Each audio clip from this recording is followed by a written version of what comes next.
Have you ever stopped to think about what it truly means to survive? Because there are things in this life that destroy us from the inside, even when the body is still standing, breathing, functioning. And what if I told you that there's a type of wound that no doctor can see in exams, no medicine can cure, and that thousands of people carry this pain silently every day without anyone around them noticing? Stay with me until the end of this story, because what you're about to discover may completely change the way you see courage, war, and survival. It was just another night on the battlefield. The desert heat still burned his skin even after the sun had set. He was there, crouched behind an improvised barricade, his heart pounding so hard it felt like it would explode along with everything around him. The silence was deceptive in that place, because at any second, everything could turn into chaos. And it did. The explosion came from where he least expected it. The flash illuminated the entire night for an instant that seemed to last an eternity.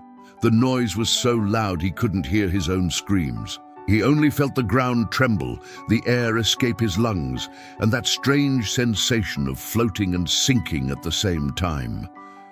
When the dust began to settle, he was still alive. Some of his comrades beside him were not. Luck, fate, or whatever it was, decided that he would survive by millimeters. But while the military medics rushed to stop the bleeding and check the visible wounds, no one realized that something much deeper had broken inside him at that moment. It wasn't just the fractured bones, it wasn't just the perforated eardrum or the cuts on his skin. It was something in his soul, an invisible crack that would transform into a huge fissure as the days passed. Have you ever experienced something that changed you forever? A moment that divided your life into before and after? Well, that's exactly what we're talking about here. This story isn't about heroism, it's not about medals hanging on your chest or parades with flags waving in the wind. This story is about the invisible price that heroes pay.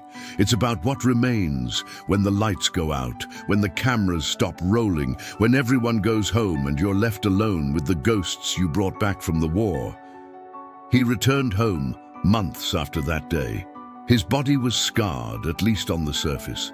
The wounds the doctors could see had closed, but the others, the ones no one could see, were only just beginning to bleed. And worst of all, he didn't know how to ask for help, because how do you explain to someone that you survived out there but are dying in here?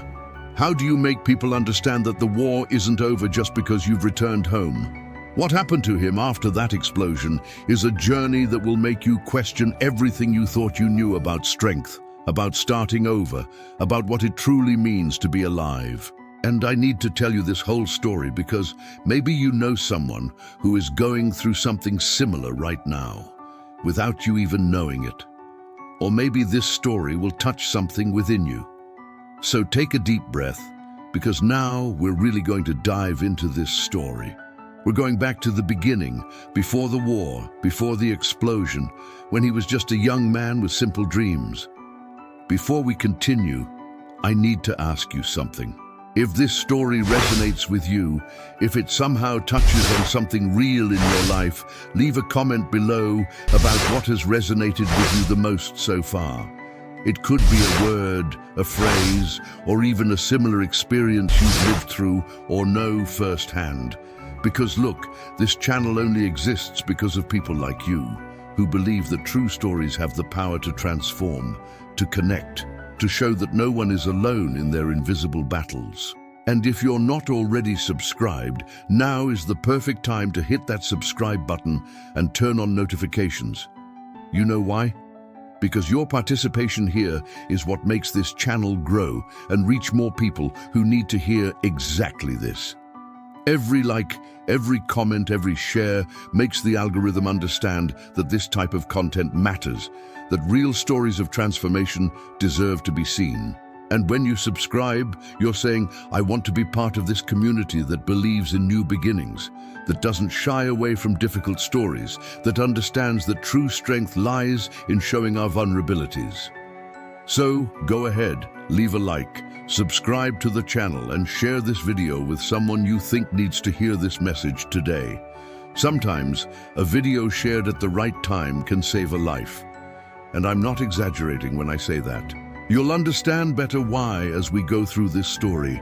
Now, going back to our protagonist, I need to show you who he was before all this happened, because for you to understand the depth of the transformation that lies ahead, you need to know the man who existed before the war stole pieces of his soul.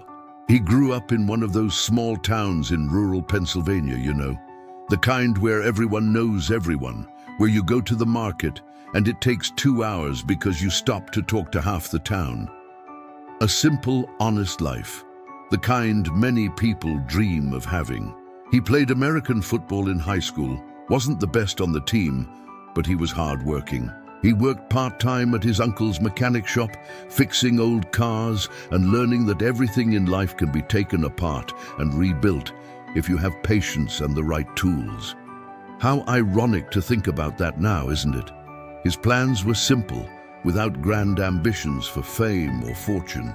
He wanted to finish high school, maybe take some technical courses, marry the girlfriend he met at the prom, have 2 or 3 children, a house with a yard where he could have barbecues on weekends. The American dream in its purest and humblest form. He didn't need much to be happy. He just wanted a quiet, safe, predictable life. That feeling of waking up every day knowing exactly who you are and where you belong. But then came that feeling that many young people of that generation shared. The feeling of duty, of responsibility, of being part of something bigger than yourself. When he saw the news on television, when he heard the speeches about protecting the nation, about defending American values, something inside him stirred. He looked at his own life and thought, I can make a difference. I can serve. I can be useful. And with that pure, almost naive mindset, he made the decision that would change absolutely everything. He enlisted in the armed forces genuinely believing he was doing the right thing. It wasn't for lack of options. It wasn't out of financial desperation. It was out of conviction. He truly believed he was fulfilling an important role, that he was contributing to something meaningful. His family was worried, of course. His mother cried for days. His father tried to disguise his fear with pride. His girlfriend promised to wait, no matter how long. And he left with that unwavering certainty that only youth can have, that belief that everything would work out in the end. Basic training was tough, but nothing he couldn't handle. He made friends quickly because he was the kind of person everyone likes to have around. Reliable, loyal, always willing to help. During breaks, he wrote letters home, telling them about his routine, about the challenges, always ending with the same phrase, I'm fine, don't worry about me. And he really was fine at that moment. Tired, yes. Tested physically and mentally for sure, but still whole, still himself. When he was finally deployed to the Middle East, reality began to show its first cracks. The heat was something he had never experienced before. It wasn't the heat of a hot Pennsylvania summer. It was a violent, oppressive heat that drained all the energy from his body and mind. The kind of heat that makes you question whether the human body was really made to survive in those conditions. But he adapted, or at least tried to. The first few weeks were about adjusting, learning the routine, understanding the dynamics of the place, getting to know the unit's comrades. There was a constant tension in the air, that feeling that something could happen at any moment. You never completely relaxed. Even during moments of rest, a part of your mind remained alert, ready to react. And it was in this environment that he began to understand that war is nothing like what they show in the movies. In movies, war has an epic soundtrack, heroes with memorable lines, and a well-defined beginning, middle, and end. In real life, war is confusion, it's chaos, it's waiting for hours in absolute tension, only for nothing to happen. And then in 2 seconds, everything explodes around you. It's the smell of diesel mixed with sweat and fear. It's the taste of sand in your mouth. It's the sound of helicopters that becomes so constant that you stop noticing until the silence becomes more terrifying than the noise. The nights were the worst. The desert grew cruelly cold, and the temperature contrast seemed like a metaphor for everything that was happening there. You burned during the day and froze at night. You had to be strong during the day and try not to fall apart at night when the thoughts came. He lay on his makeshift bed, thinking about his family, his girlfriend, that simple life that seemed millions of miles away, but which was actually only a few months in the past. The first shootouts were terrifying. No matter how much training you have, nothing prepares you for the feeling of real bullets whizzing past you. The sound is different, sharper, more real. Your whole body goes into a state of high alert. Your heart races, your hands tremble. You do what you were trained to do, but a part of you is in absolute panic. And then, when it's all over, there's that rush of adrenaline mixed with relief, and you think, I survived, I'm alive. And you're grateful for another day. But every shootout leaves a mark. Every distant explosion makes you jump. Every wounded comrade makes you wonder how long until it's your turn. And little by little, imperceptibly, you change. You become harder, more closed off, more distant. You stop writing long letters home and start sending short messages. I'm fine, I miss you. Because how do you explain what's happening there? How do you translate into words this transformation that's happening inside you? He saw things no human being should ever see. He saw destruction on a scale the mind can't properly process. He saw what bombs do to buildings, to streets, to lives. He saw civilians trapped in the middle of conflicts they didn't choose. He saw children with empty stares, too old for their small bodies. He saw comrades laughing at silly jokes in the morning and being carried away on stretchers in the afternoon. And each of these images accumulated in his memory like layers of paint on a canvas, until the original image, that simple young man from Pennsylvania, was completely obscured. There was one particular night he never forgot, even before the great explosion that would change everything. They were on night patrol, in an area considered relatively safe. The sky was absurdly starry, the kind only the desert can show when there's no light pollution. For a brief moment, he stopped and looked up, and had a flashback to that teenager who used to lie in his backyard, looking at the stars, dreaming of the future. And the distance between that boy and the man he was becoming seemed greater than the distance between the earth and those stars. That night they returned to base without incident. But it wasn't always like that. There was the night when the convoy next to theirs was hit by an improvised explosive device. He heard the explosion, saw the smoke rising, and ran to help. He arrived and found scenes that his mind tried to reject. The brain has this defense mechanism, you know.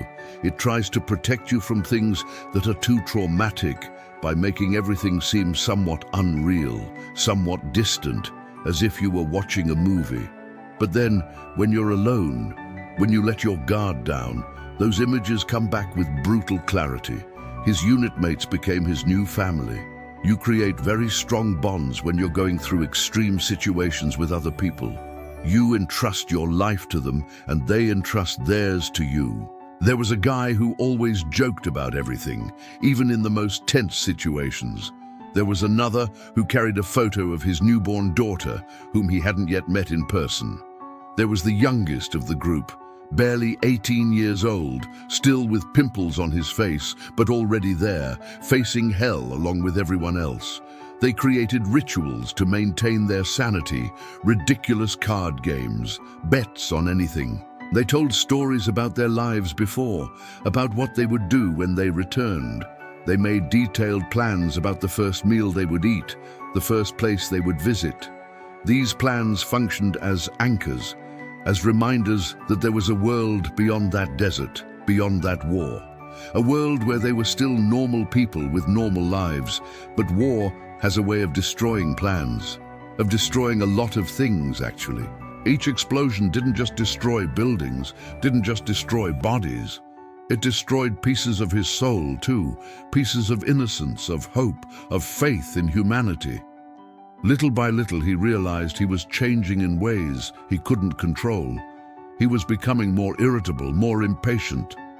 He laughed less, he slept less, he jumped at any sudden noise, and he began to wonder who the man who would return home would be, because clearly it wouldn't be the same one who left. The hidden truth about war is that it doesn't just happen on the battlefield. It happens inside you too. It's an internal war that begins the moment you put on that uniform and doesn't end when you take it off. It's an invisible but devastating transformation. You may return home with your body intact, but essential pieces of who you were remain buried somewhere in the desert, lost among the wreckage. He tried to stay connected to his essence, to the young man he once was. He reread the letters from home repeatedly, memorizing each word as if they were protective mantras. He looked at the photo of his girlfriend that he carried in his pocket, trying to remember what it was like to feel love without fear, what it was like to make plans without knowing if he would be alive to fulfill them. But the more time he spent there, the more distant that life seemed, as if it were a memory of another person, of another world. And then that day arrived, the day that would permanently and brutally divide his life into before and after. They had received information about suspicious activity in a specific area.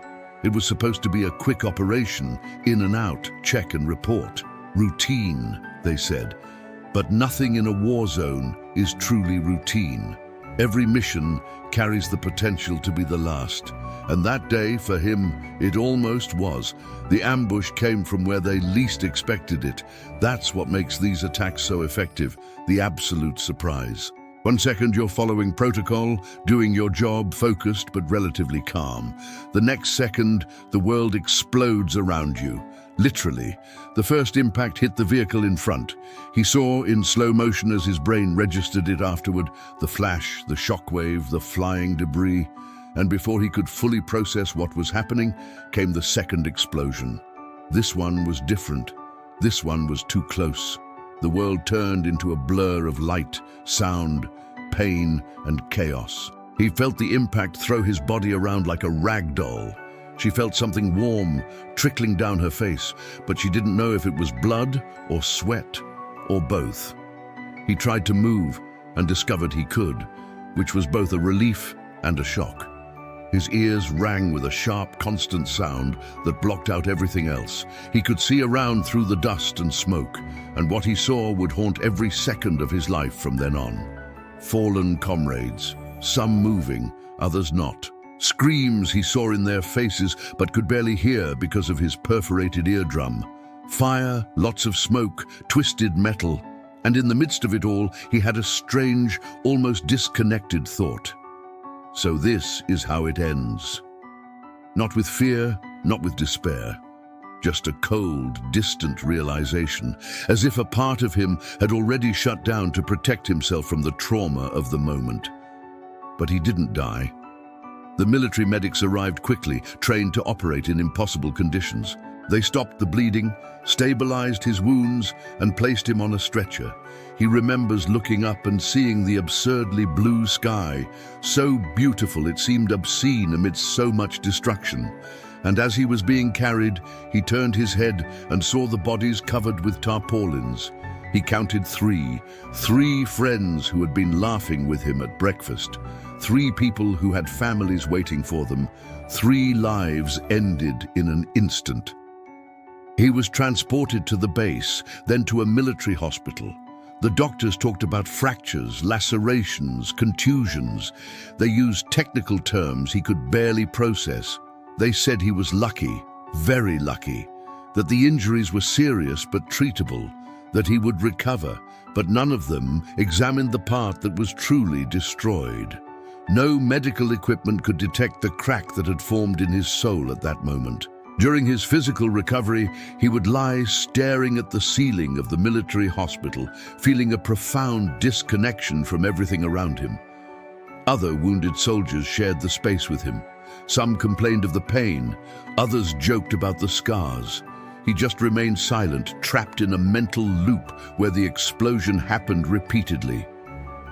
It didn't matter if he was awake or asleep. The images returned. The sound returned. The feeling of total helplessness returned. The nurses were kind and patient. They asked if he was all right, if he needed anything. He always said no, that everything was fine. Because what would he ask for? A pill to make those memories disappear? Surgery to remove the weight of guilt for having survived when others didn't? There was no treatment for that, so he smiled at the nurses, thanked them, and returned to his heavy silence. He received news that he would be sent back to the United States. His injuries guaranteed an honorable discharge. It should have been good news, right? Going back home, reuniting with his family, resuming his life. But when he heard this, all he felt was a strange emptiness. As if going home was just another impossible challenge, another mission he wasn't sure he could accomplish. The flight back was long and surreal. Sitting there on the plane, physically returning but knowing that a part of him had remained permanently in that desert. He looked out the window as they crossed the ocean and thought of all the young people who had made that journey back without ever waking up. He thought of the man carrying his daughter's photo. The girl would grow up without ever knowing her father. He thought of the one who made jokes, silenced forever. He thought of how unfair, random, and cruel it all was. When the plane landed on American soil, the other passengers applauded.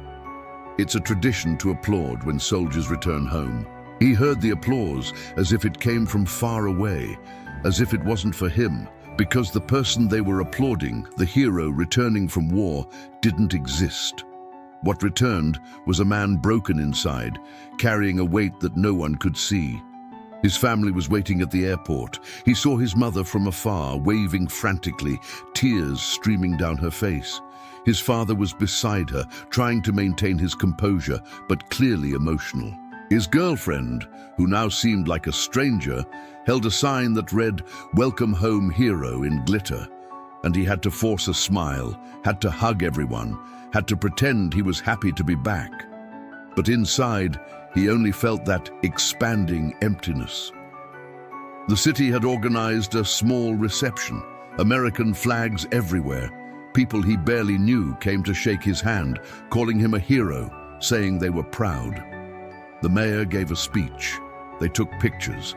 It was all very noisy, very bright, very intense. And he just wanted to disappear. He just wanted to be alone. He just wanted them to stop calling him a hero when all he felt was shame for having survived. Comment below, "This makes sense to me," if you've already understood how deep this journey goes. Look, if you've made it this far to this exact moment with me, I know this story has touched something real inside you. And I wanted to tell you something. You're part of a community that believes no battle is lost, that all pain can be transformed, and that there's strength in sharing these stories that remind us of our own humanity. If you're not yet subscribed to this channel, now's the time to join.